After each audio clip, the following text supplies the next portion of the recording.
Hi everyone, welcome to the A Life of Education podcast. So today we're here with Marianne Tafani. You're one of the teachers at Pilates Academy and you've developed this amazing pre and postnatal course. I don't know if it's amazing, but I'm very passionate about it. So one of the reasons why we wanted to bring you onto the podcast was obviously to talk about your story. You have this amazing story as to why you decided to really specialize in helping women recover pre and postnatally. I've had quite a personal story related to the creation of the course, and I think it's always the same. And you're passionate about something, but then a personal experience comes along, and you get more passionate about it. Yeah, especially when you're attached to the story and attached to the reasons why. Like obviously everyone knows I've had my own story as well, and when I hear other people going through similar things, it really like pulls on my heartstrings. I really want to help. I really understand and I sympathize, and I have a lot of feeling towards what they're going through because I've been through the same thing. So tell us about what happened and how you ended up here. Here in the podcast.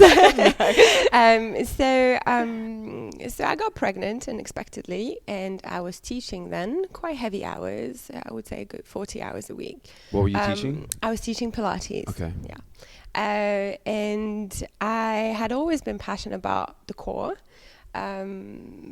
But then, and I thought of myself as an athlete. I already had some injuries that had led me to invest in Pilates, but I had no idea what was coming my way. And I think I had a very complicated birth, hence a very complicated recovery. It took me a good year to walk properly, and I felt so unsupported by the medical staff that I didn't want my friends, clients, moms to go through that. So I really decided to start getting the knowledge that I needed, also trying to understand what had happened to me, and seeing how I could turn it into something that would be helpful for others. I think we always try to find meaning in whatever bad experience happens to us, and I think that's the meaning I found. I just want to be there for those. I mean, try to protect them and also try to support them. Dubai is such a lonely place when it comes to becoming a parent. Some of us don't have family coming to visit, so I think it's very important to have people who know what they're doing and also help you recover at that specific time. Yeah, if you don't mind me asking, what was your pregnancy like? What happened that made it complicated? The pregnancy itself wasn't too complicated, I would say. I mean, I had PSD, pubic symphysis dysfunction, which is very common in people who are super lax. But just because it's prevalent doesn't mean it's not painful. Yeah. I've seen some women that can barely walk with it. Oh, I could barely put so just so our listeners understand, do you want to explain to everybody what that is exactly? Pubic symphysis dysfunction is when your pubic bone I wouldn't say spreads out, but like expands under the effect of hormones, and for some women it creates sharp pain that goes down the leg, but so you could not turn in bed, for instance. It's really hard. Or when you get out of the car, any abduction is going to be extremely painful. And I remember that in the end of my pregnancy, when I was still teaching quite a lot, I was on my left foot, I couldn't load it at all, so walking was painful. It's that single leg stance, moving from one foot to the other foot. I wasn't exactly waddling because I was blessed not to put on too much weight, but I think I was really limping, and so it was not particularly comfortable. But I think I had always been in a lot of pain. That's why I came to Pilates originally. I used to be a rhythmic gymnast, and we weren't supported by, funnily enough, back then as well, medical staff. We didn't have physios. We didn't have anyone to help us. So we were doing 30 hours a week of training and had no one even massage us or prepare us. So I guess we all had a lot of injuries and we were used to it. So pain was not too much of an issue. I think what was tricky during my pregnancy was probably more the emotional aspect of it. and you, like, the fact that you want to feel healthy and powerful and like nothing's changing when everything is changing. So I was going to this, like a couple of times I tried a few prenatal yoga classes, and it was all like 2 movements and 90 minutes, and I really felt like, as an athlete, as someone who loves movement, I felt quite restricted. And then we found out that my baby had a deformity, so I think it was all quite hectic already before even the birth. And I think now I really feel like when my clients come in, they want to have a workout, particularly if they're first-time mothers and they don't know what's coming. They have 2 main concerns. They want to stay fit. And they don't want to put on too much weight. Okay, so that would be 3. They don't want to put on too much weight. That's absolutely true. And they want a good birth. They want to, like, they're completely paralyzed at the idea of it all. It's a frightening idea. Sorry, Keith, but it's such a frightening idea for women. I'll chime in whenever I can. Yeah. So sometimes we have guests on, and I am silent because I have no idea what we're talking about.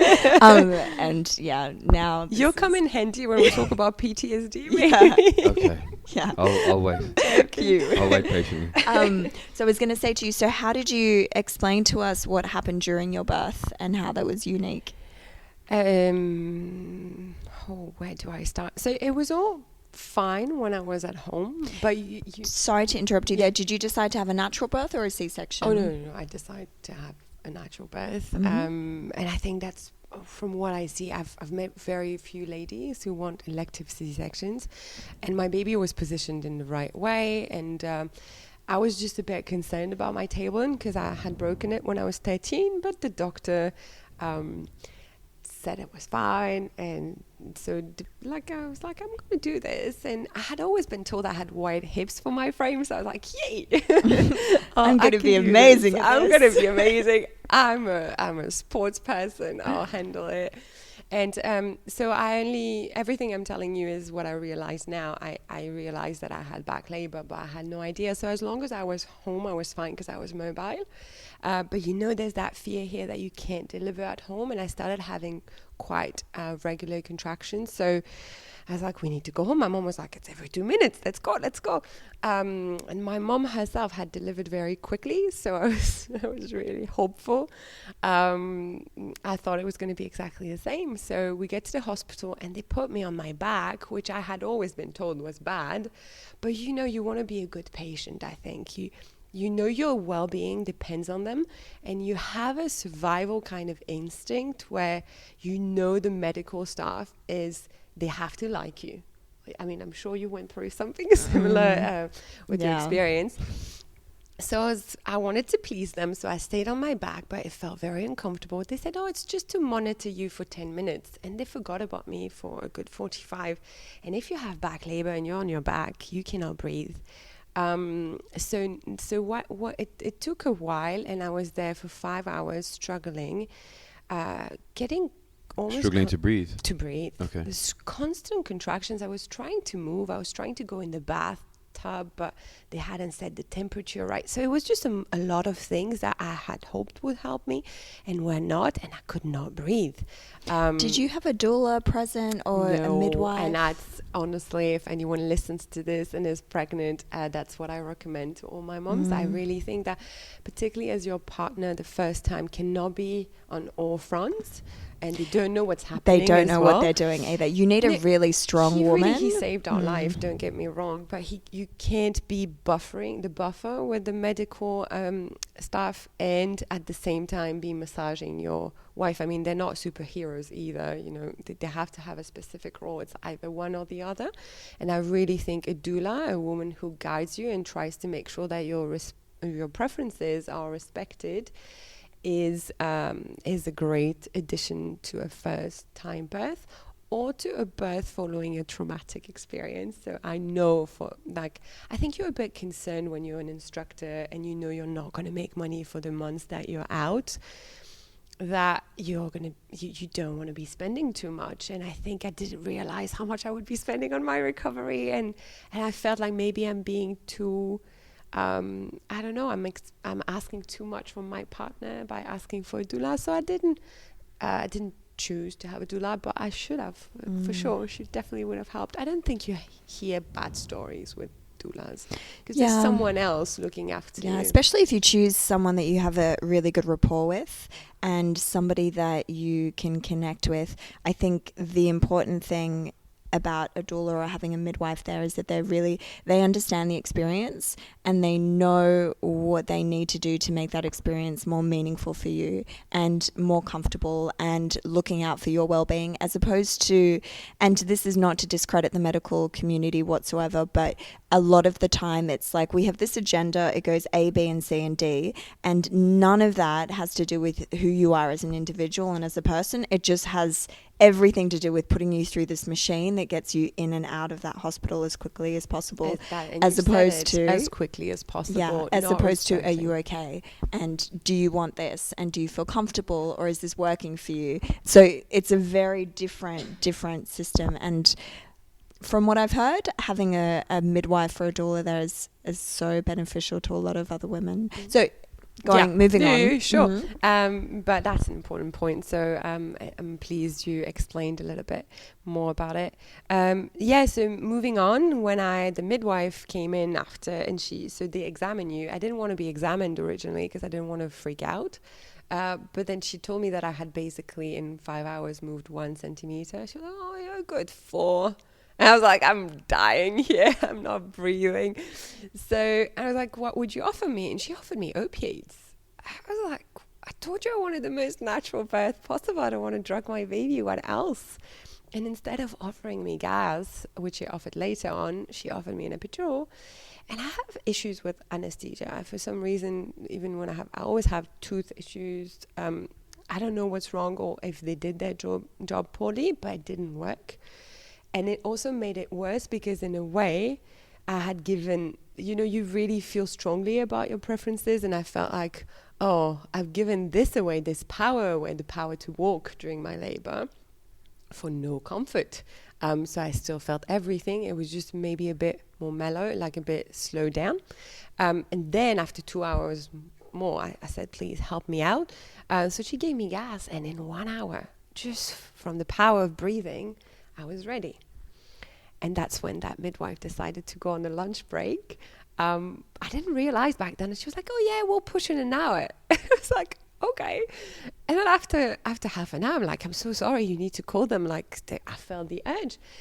And that's when I think it got out of hand because they let me push for hours, which is not something that you would do in any civilized country. Like I know that back at home, I found out after 45 minutes, they schedule a procedure. And they were texting my doctor, and it was a Saturday, so I guess it wasn't convenient for her to come in. But I had been in labor for almost 15 hours then, and not the easy kind. So my baby could have gone in distress. I mean, and at some point, that midwife sat down and started writing her notes, and I was like, I'm never going to make it. I was pushing and I can see the head for 4 hours. And what I didn't realize then is that my husband, who had done the hypnobirthing classes with me, went and yelled at them in the corridor. I didn't hear any of that. I was in my thing. I was like, go, get out. And that's how he saved us, because honestly, I don't know how my baby and I didn't die. What happened? What did your husband do? What happened? He went to talk to them and asked for the doctor to come in. He said the texting is not enough. She needs a procedure. I remember having 10 people in that room watching me, and nothing was happening. They were just letting me push. But 4 hours, it was just mad. So just so people understand, and I know this is going into things that are a little bit personal for you, but it's okay. You had a lot of, did one of the muscles in your pelvic floor rupture? So only during forceps. So when that doctor came in, she said, oh, there's no time to numb you now. We have to go. We have to go ahead and do it. So they did a forceps, but if a forceps is performed on you and you're not numb, I mean, it's like somebody is extracting your bowels, so it feels extremely painful. And I think that's how one of the muscle got disinserted. On top of course, there was a major episiotomy for the instruments to go in. But yeah, that muscle got ripped off. and it's the puborectalis, for those of you who are keen on anatomy. And that's the muscle that supports your organs. So it's a very important muscle to work on, to make sure that there are no continence issues and that there's control of all the functions there. But the thing is, I didn't discover that until, I didn't find out about it until I met another doctor maybe 7 months into it. And I realized something was wrong when I went to see a physio, and she was making me contract to find my pelvic floor again. And when I would release the muscle, there would be an incredibly painful spasm. And she was like, I don't know what's going on, no. And she was like, pretty much giving me the look like you're traumatized. That's why. And I know my body really well because like I said, I'm a sports person. I have a lot of interoception. So I was like, there's something that's not functioning. And luckily I found a good gynecologist who identified that. But the woman who delivered my baby saw me 5 weeks after, checked my scar, and that's it. And if I hadn't asked for a referral for pelvic floor rehabilitation, nothing would have happened. And she didn't check internally, neither how the muscles were doing, or their functionality, nor their functionality, which is the most important thing, as we know. So and obviously a forceps tends to break your tailbone as well, because it kind of has to move the baby out. So that's something else. I went to see her 2 weeks after. I was like, I cannot sit. Is that normal? She was like, it's probably the episiotomy. Force yourself to sit. I don't know if you've broken bones, so you would know. So many. But you cannot sit on a broken tailbone. It's not possible. It's not doable. So I just felt extremely unsupported. And when I went home a few weeks after, I saw a midwife who specialized in pelvic floor issues. She was like, oh yeah, you had your tailbone broken. I was like, oh yeah, I broke my tailbone when I was younger. I should have known. It was the exact same pain. But it's, again, we go back to what I told you in the beginning. I think the reason why I did what I did after is because I wanted women not to feel unsupported, not to go through that period and have no answers, and be treated like, oh, fine, you had a bad birth, you're acting like a sissy. No, I'm just experiencing a lot of pain and you're not treating me for. Yeah, I think one of the things as well is when people don't understand, or they don't listen and they don't give you concrete answers. It's like, this isn't working, something's wrong, I know, can you help me? And they have no solutions or answers, or not any of the investigative, like, okay, I hear you, let's see, let me take you on this exploration so we can find out what's wrong. So I think when the medical community doesn't do that, then there's this sense of like, well, I'm doing this on my own. I have to find out what's wrong with me on my exactly own. What happened. And you're fighting against a machine. It's tough. I know.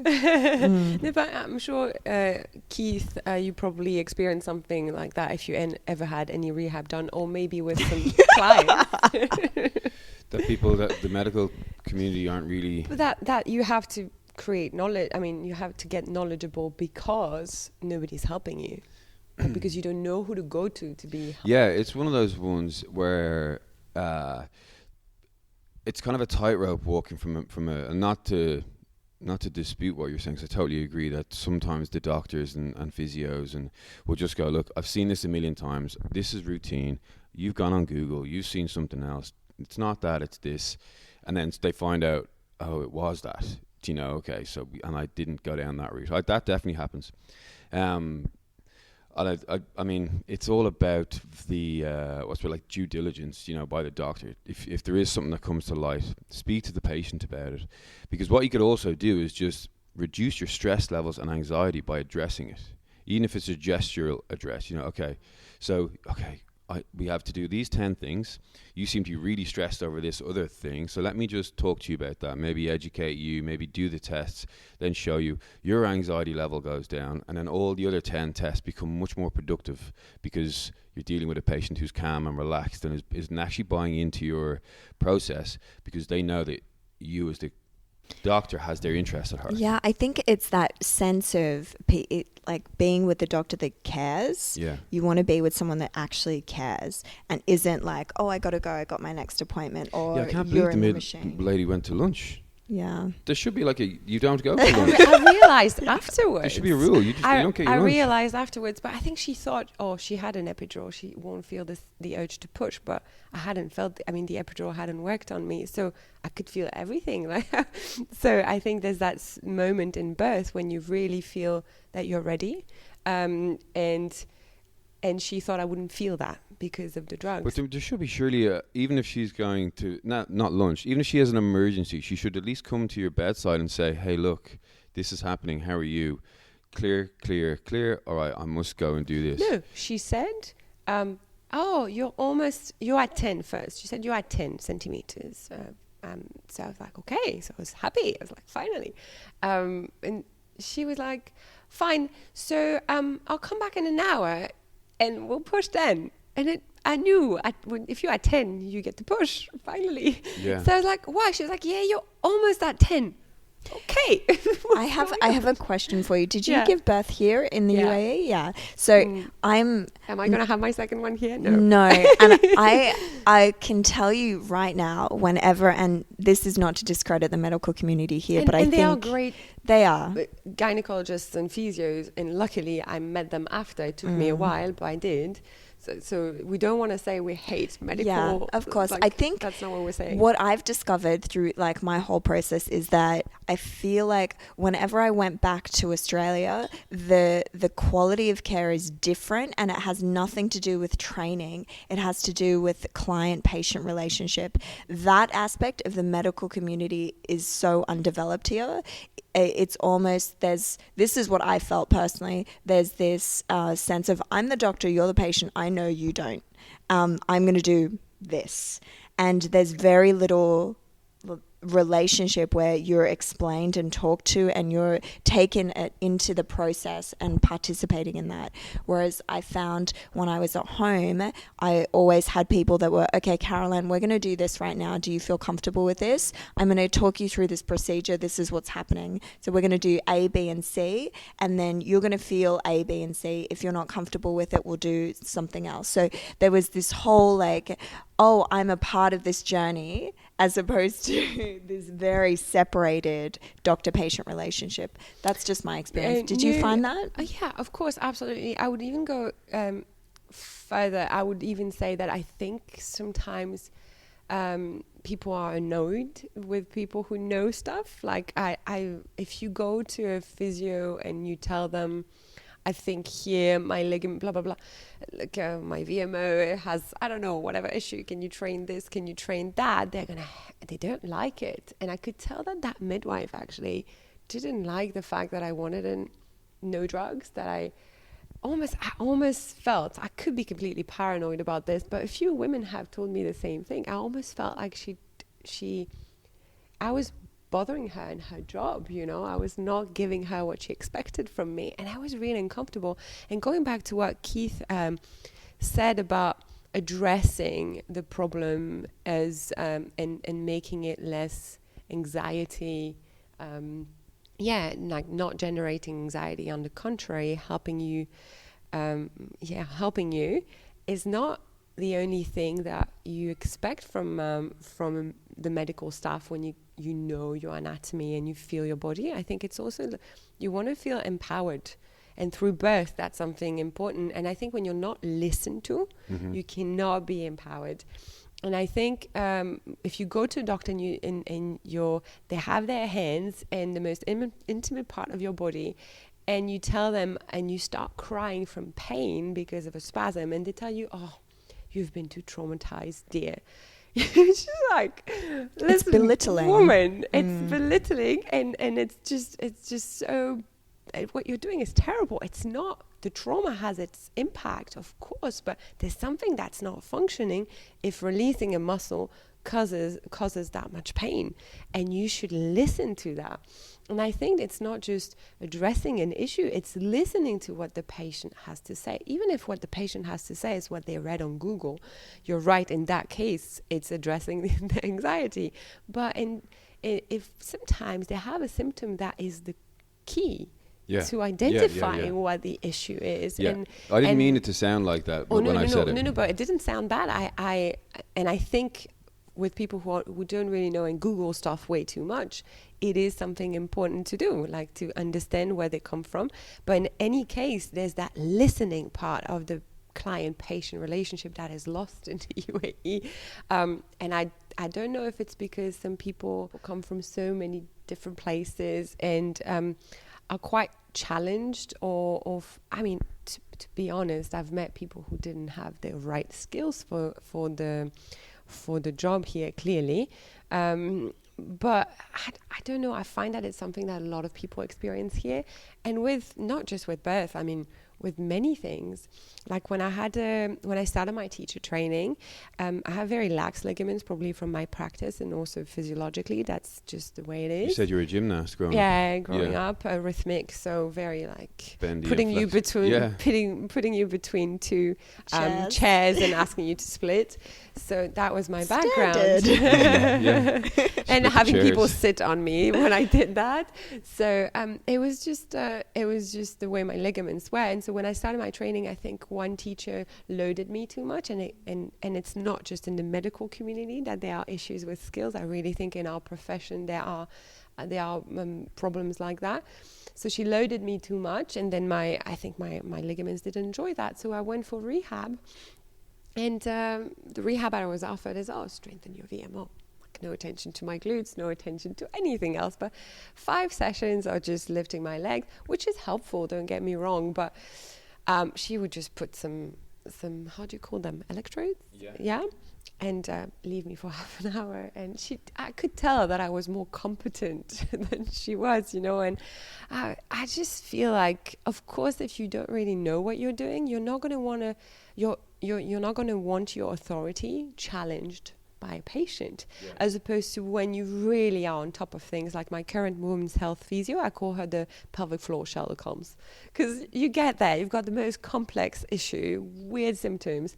After 2 minutes, she was like, this is so straightforward. Your obturator is contracted. She's here in Dubai? Yeah, she's What's her name? Marianne Lopez. Cool. She's wonderful.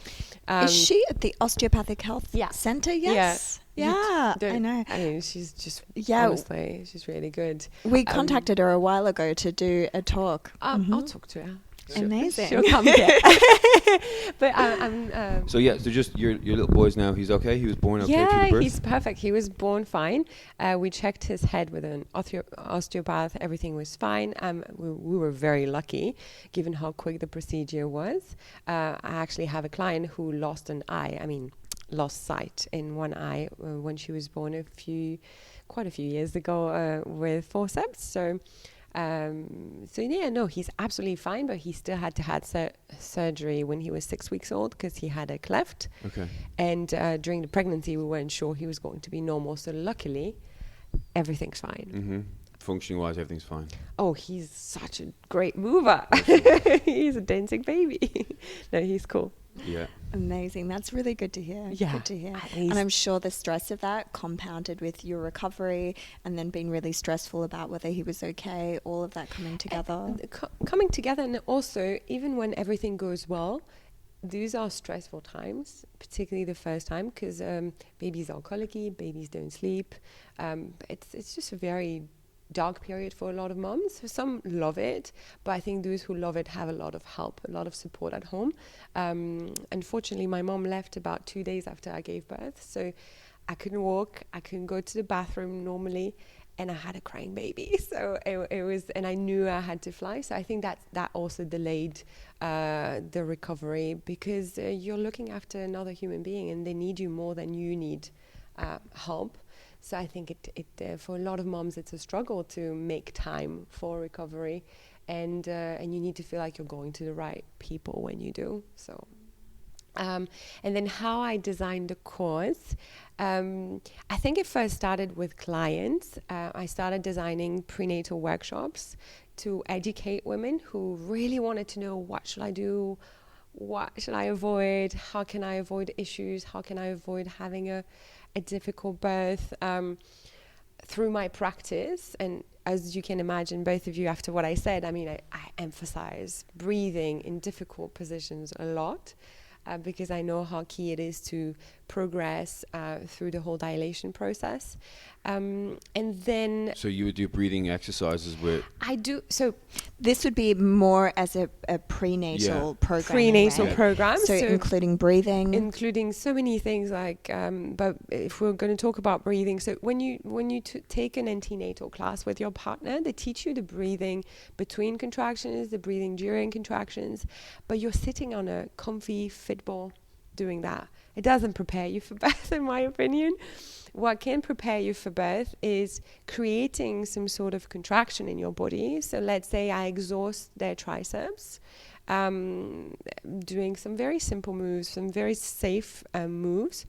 And after a good 2 minutes of tiring the triceps, I ask them to do an isometric hold and to breathe and to practice their techniques. And then the whole of their pelvic floor.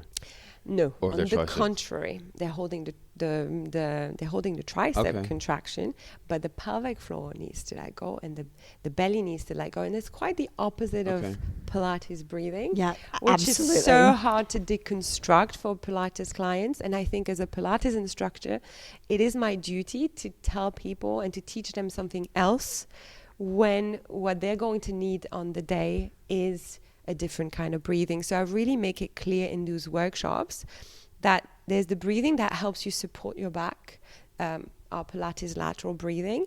There's the breathing that strengthens your TA, that helps you have a stable pelvis as much as possible with or without PSD. And there's the breathing in the delivery room. And when I teach Pilates instructors, I actually deconstruct the Pilates breathing a lot, because I know that they won't have any issues supporting their backs because they're good at what they do, but I know they will struggle on the day to let go.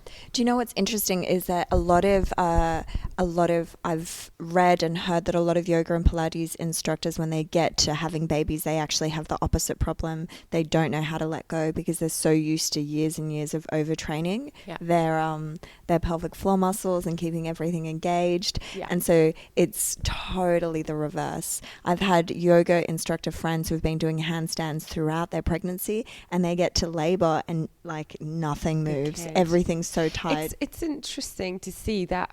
I don't know a lot of Pilates and yoga serious instructors. I mean, people who teach quite a lot, who have had short labors.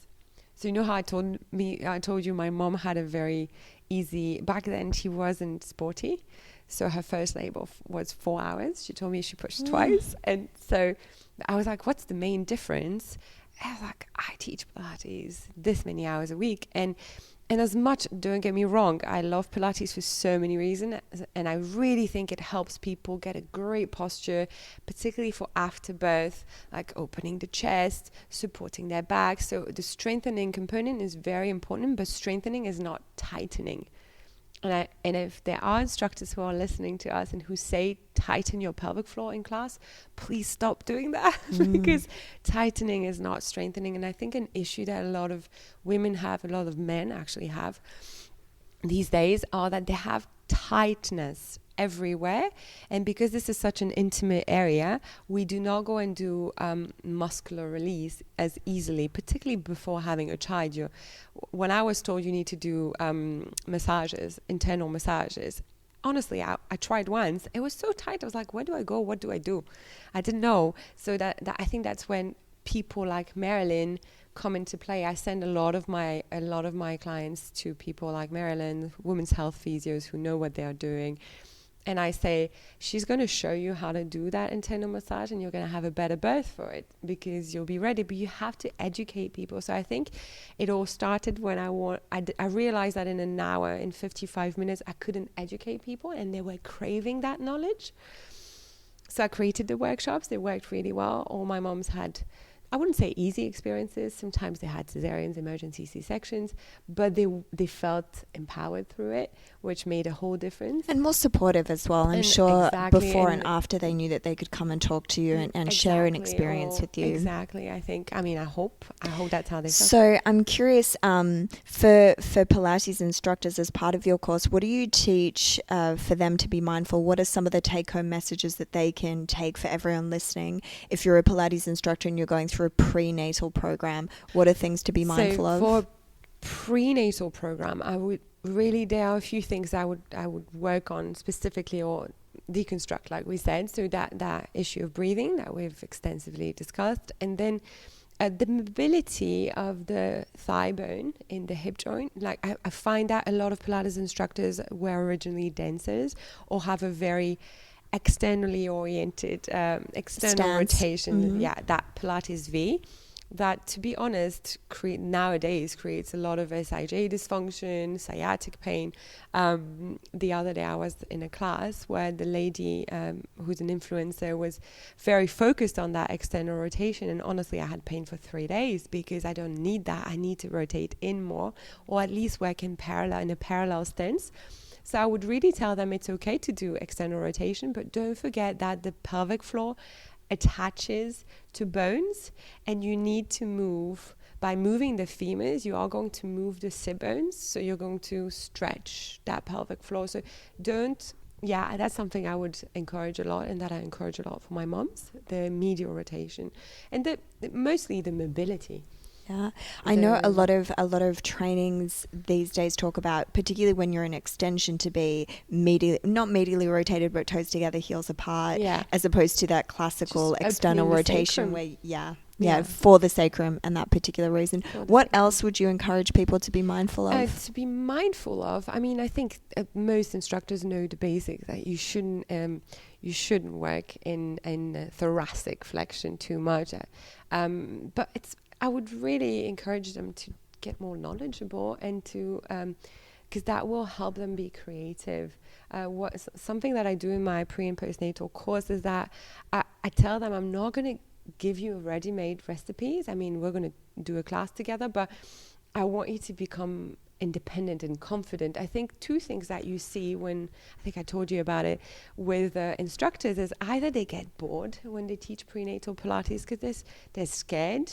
There's either scared or bored. They can get scared, so they won't make you do anything but footwork on a wedge and sideline glutes. And it's great stuff, but it gets difficult and boring for an instructor and boring for the client. Or they just won't be knowledgeable enough, and they'll feel really scared, and they'll be very limited. And in both instances, the woman doesn't get the most of their prenatal experience. And I really believe it's a time for clients to explore their body, to feel confident through it, to stay strong. So I would encourage them not to be too scared, to just read enough and learn enough that they can guide clients. There's also an ethical aspect to the course, where I tell them, I try to instill in them the idea that you have limitations as an instructor. What would some of those limitations be, particularly physically? Physically, so what would you... You cannot check if a pelvic floor is functioning well. Yeah, of course.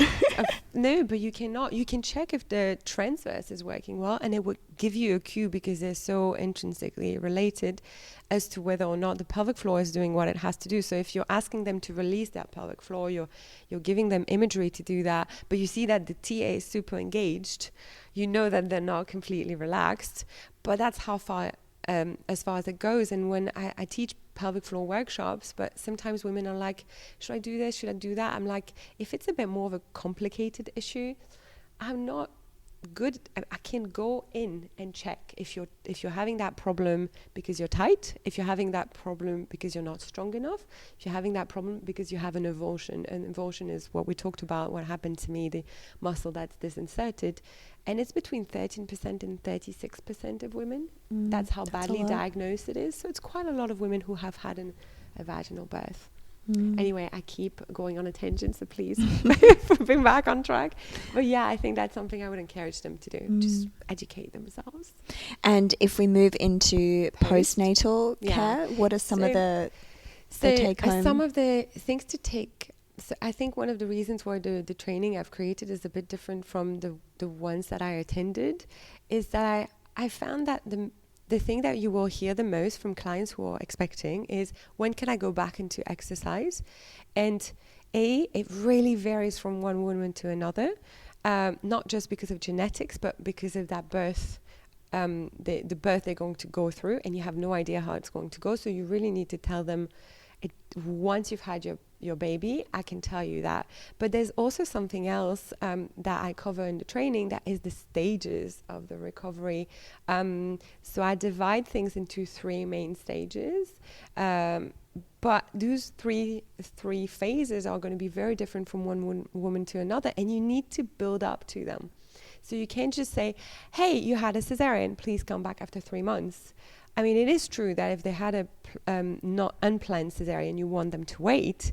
But there are things that they can do that's breathing based to make that postpartum training more effective and to make it a quicker recovery, and vice versa. I mean, like some women who had a vaginal birth with instruments shouldn't come to you after 6 weeks.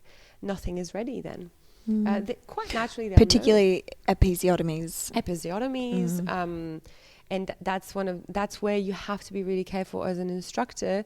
It's better to turn down a client than to hurt them. And I think what I cover in the training is what are the major birth-related complications.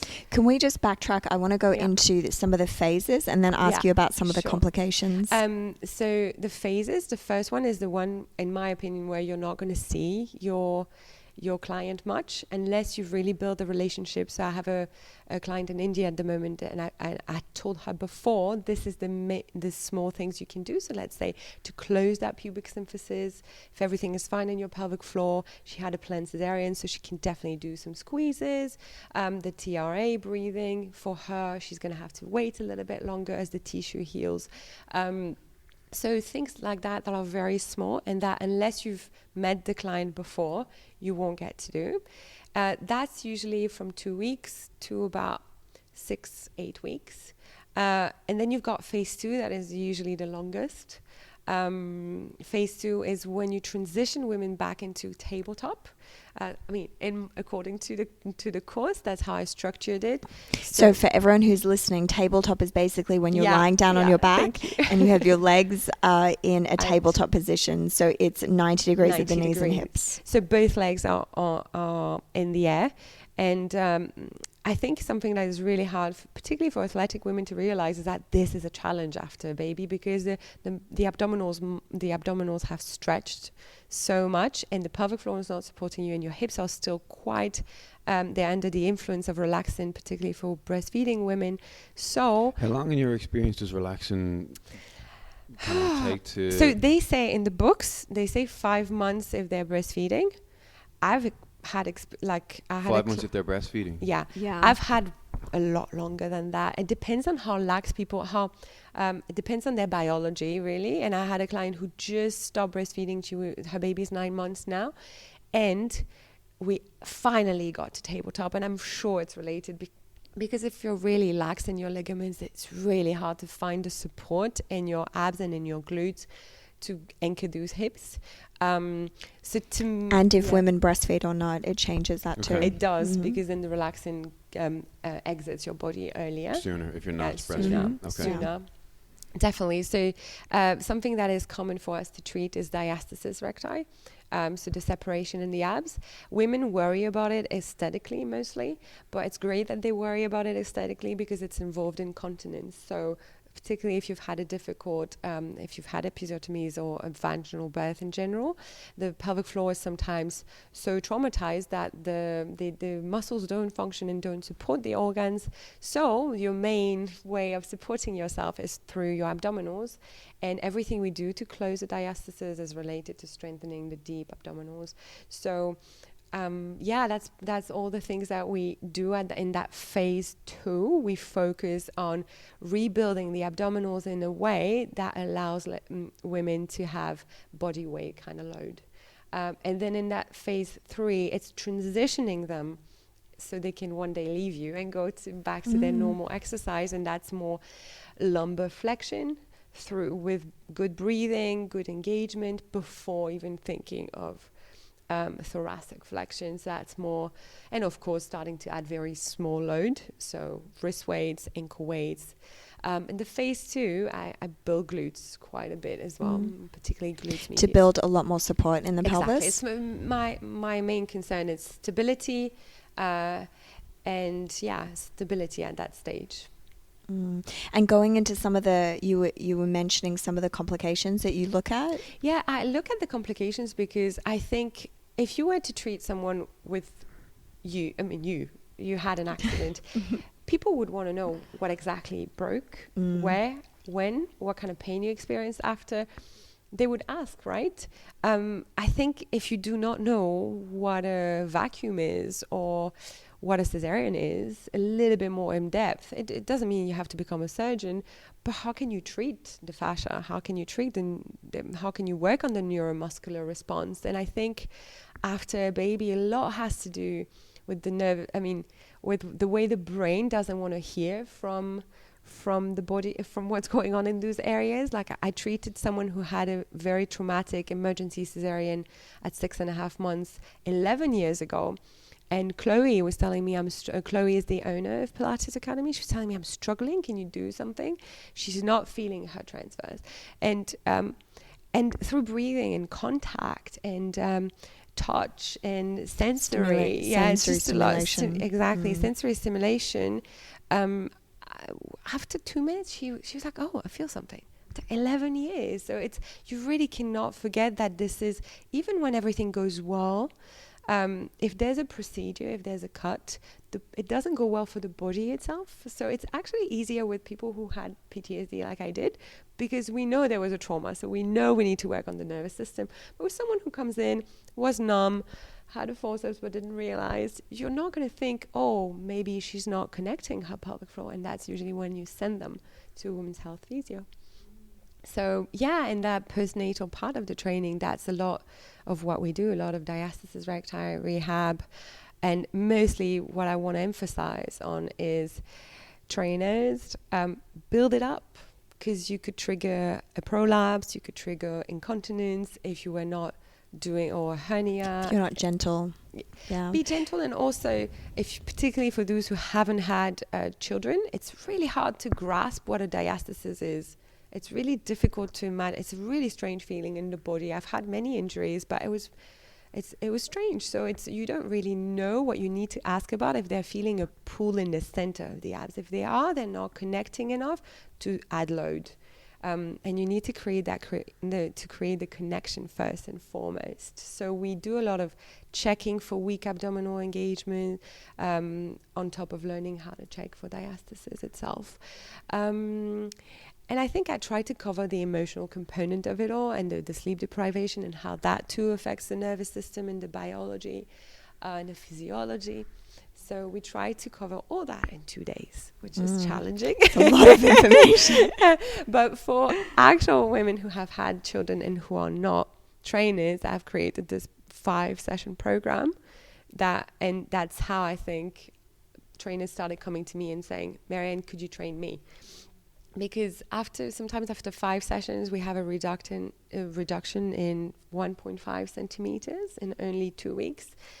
So usually for your audience, before pregnancy, the linear alba is about 1.5 centimeters. You feel free to disagree, Keith, about that. Absolutely not. But you're the anatomy king. It's all different when pregnancy pops up.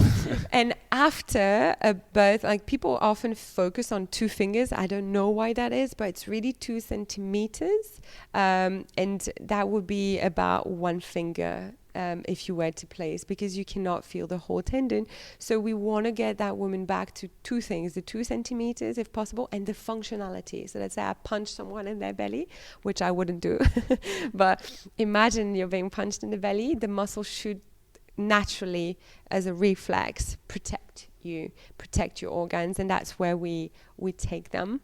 But then after that program, they start have a bit of, let's say that program is to take them to phase 3. There's still a bit of work to do after. So yeah, I don't know if that answers your question. Yeah, it does. Keith, do you have any more? Let me have a think. No, I think we can. Where can people get in touch with you? Yeah. That's probably what the best. So I have a very modest Instagram page because I teach a lot and I have a baby, but I do. It's called Marianne.coreconnect. And they can also email me. My email is marianne.tafani@gmail.com. gmail.com. Amazing. Cool. Yeah. Well, thanks for And coming in. if people wanted to attend your next course, when are you doing that next? We're doing that. So we haven't, the next date is April, but we don't have the exact date. It will be one of those weekends. Amazing. So we'll be ready to share that when it's up. Amazing. Wonderful. Thank you for having me. Thanks for sharing your Marianne, story. thank you so much. So interesting. See you Bye, soon. guys.